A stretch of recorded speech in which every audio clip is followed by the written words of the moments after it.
This is a pump-action shotgun. It holds 5 shells. It weighs around 7 pounds. It was designed in 1950. The United States military has issued it across the armed forces. Police departments across all 50 states carry it. The Secret Service has used it. Border Patrol has used it. The Coast Guard has used it. Prison systems have used it. It has been sold to allies on every inhabited continent.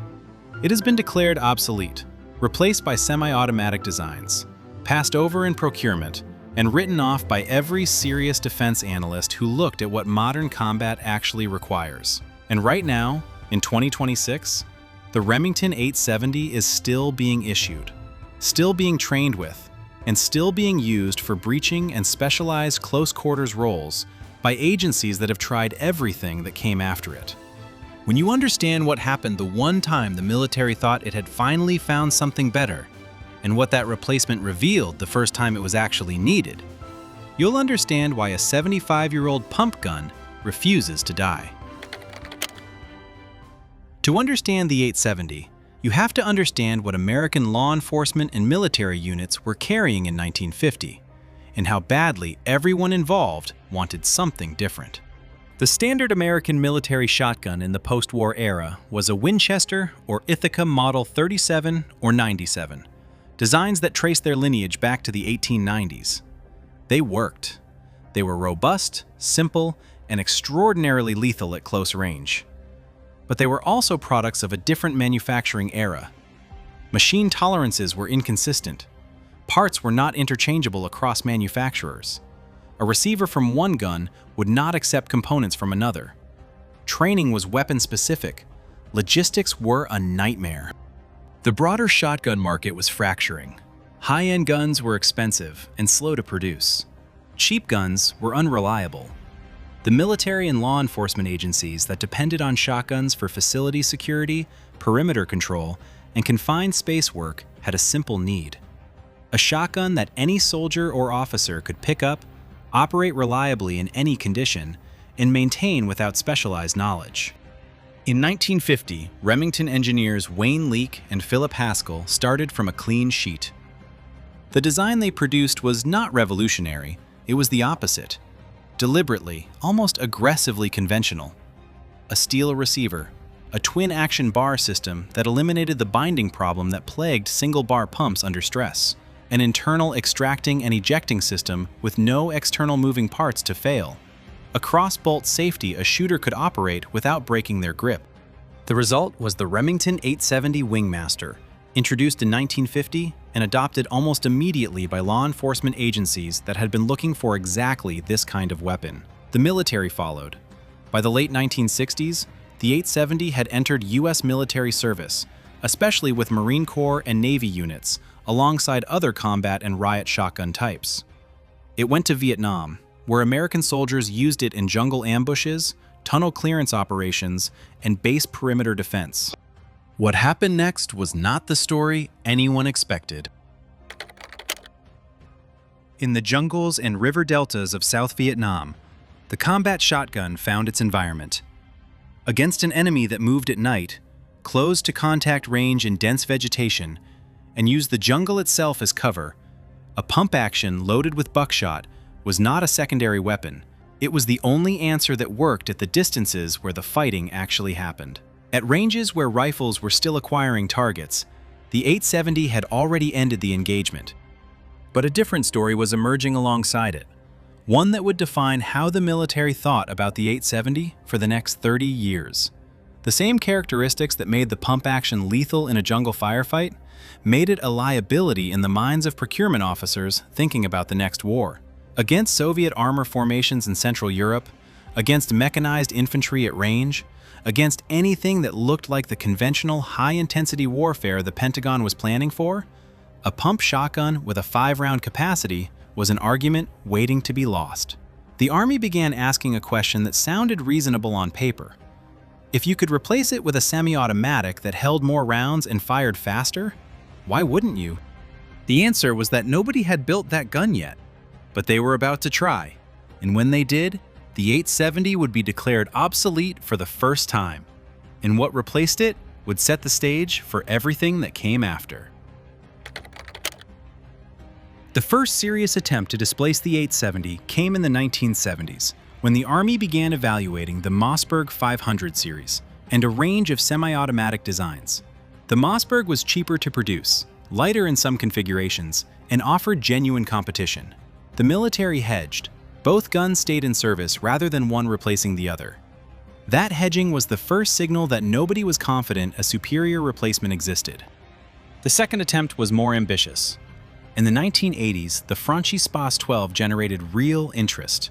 It could fire in both semi-automatic and pump mode, held 8 rounds, and looked like the future. Testing revealed a different picture. The Spas 12 was heavier than the 870 by nearly 2 pounds. Its semi-automatic action was sensitive to low brass ammunition, the cheap training and utility loads that military and law enforcement agencies bought in bulk. In pump mode, it was actually slower to operate than a standard pump because of the additional mechanism its hybrid system required. Agencies that tested it extensively found they were buying a complicated answer to a problem that a simple gun had already solved. The third attempt was the most consequential. In 1998, the U.S. Army issued a formal solicitation for an entirely new semi-automatic combat shotgun. The Marines led the evaluation. After rigorous testing at Aberdeen Proving Ground, the winner was the Benelli M4, a gas-operated Italian design built around a purpose-engineered military action unlike anything in the existing inventory. 7-round capacity, proven reliability under sustained fire, accurate, durable, and purpose-built for the close-quarters fight.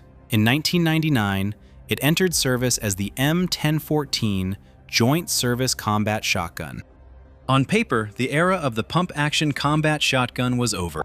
But the military didn't move through one clean replacement. The M1014 was a pure combat weapon, and because its semi-automatic action couldn't cycle the low-powered loads that breaching and less lethal missions required, pump guns had to stay. The Mossberg 590A1 remained in widespread issue. The 870 stayed in inventory. And then, the next war arrived, in a city called Fallujah. And the question of which shotgun mattered most got answered somewhere other than a testing range. November 2004, Operation Phantom Fury. The largest urban battle American forces had fought since Way City, and a fight that would stress test every piece of equipment in the inventory against a threat the procurement system had not designed for. The insurgents in Fallujah had fortified every block. Doors were booby-trapped. Walls had been reinforced. The standard approach? Stack up, breach the door, clear the room, had become a reliable way to get Marines killed. The answer was to go through walls, use explosive breaching, use any method that bypassed the fatal funnel at the threshold. But before the breach, there was still the door. The Marine who needed to clear a latch under fire without stepping into the threshold, who needed a fast mechanical solution in 3 seconds or less, found, in the chaos of house-to-house fighting, that the tool that worked was a shotgun loaded with a breaching round, pressed against the hinged side of the door, fired once. Both the M1014 and the pump guns were present in Fallujah. Both were used. But the breaching role, the role that decided whether the first man through a door lived or died, kept coming back to the pump. Not because the M1014 was unreliable, because the pump could fire the specialized loads the M1014 couldn't cycle. Because the manual of arms was simple enough to run under extreme stress in the dark.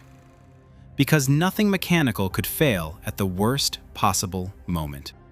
What Fallujah confirmed, what soldiers and Marines brought back in after-action assessments, was not that the 870 was better than its replacement. It was something more fundamental. The combat shotgun's job had never been about firepower capacity or rate of fire. It was about what the weapon could do in the first 2 seconds of a room entry, at the threshold, in the stack, before anything else happened. And for that job, the qualities that mattered were the ones the 870 had carried since 1950. The dark reason the 870 is still in service isn't that it outperformed its replacements. It's that the replacements were solving the wrong problem. Every time the military tried to replace it with something more technically sophisticated, that sophistication turned out to matter less than what the 870 already did. Function without failure in the worst possible conditions, with the widest range of ammunition, in the hands of a man who needed to think about the room and not the gun. The Army's M1030 breaching round is listed as compatible with both the Mossberg 590 and the Remington 870. Current imagery from 7th Special Forces Group shows a breaching-configured M870 in use in 2026. The military never stopped needing it. It just took a war to remember why. The Remington 870 in production today is not the Wingmaster that came out in 1950. The receiver is the same basic design. Everything around it has been rebuilt for a different world. The 870 MCS, Modular Combat System, breaks the gun into interchangeable configurations. Breacher barrel for door entry. Standard barrel for perimeter work. Folding stock for vehicle ops or confined space carry. The same receiver accepts all of them. A unit can issue one weapon and reconfigure it to mission in under a minute. The specialized munitions developed around it have expanded its role further than its designers ever intended. Less lethal beanbag rounds. Breaching rounds designed to destroy hinges without penetrating the door. Slug loads for vehicle glass. The 870 stopped being just a close-quarters firearm a long time ago. It became a delivery system for whatever the mission requires at that moment, in that doorway, at that range. And the manual pump is the reason it can fire all of them when a semi-automatic cannot. Law enforcement adoption has held steady across decades.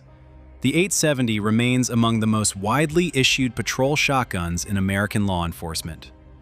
Urban police departments, county sheriff's offices, federal agencies, and corrections systems that have evaluated every modern alternative keep returning to the same conclusion. Nothing else offers the same combination of reliability, simplicity, parts availability, and institutional familiarity at the price point. 70 years of training doctrine doesn't transfer to a new gun without cost. Remington's 2020 bankruptcy briefly raised the question of whether production would survive the company. Rem Arms acquired the brand and resumed manufacturing.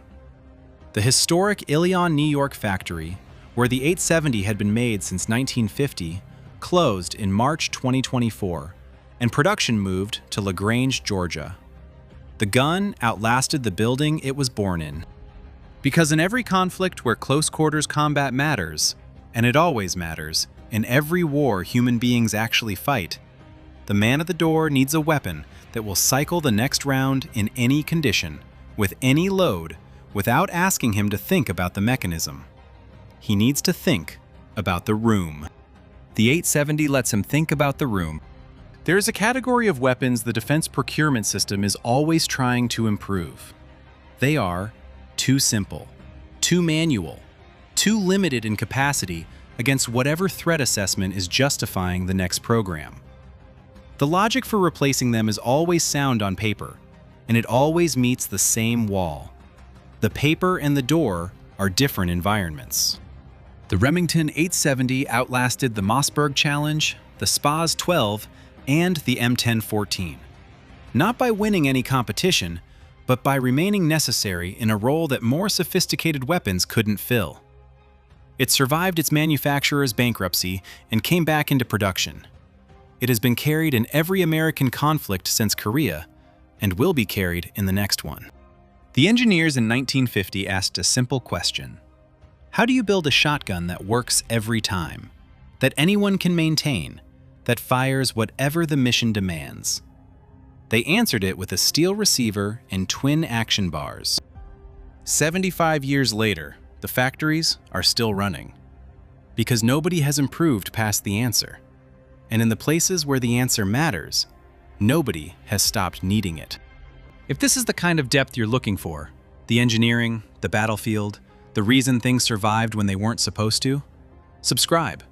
There's a lot more coming.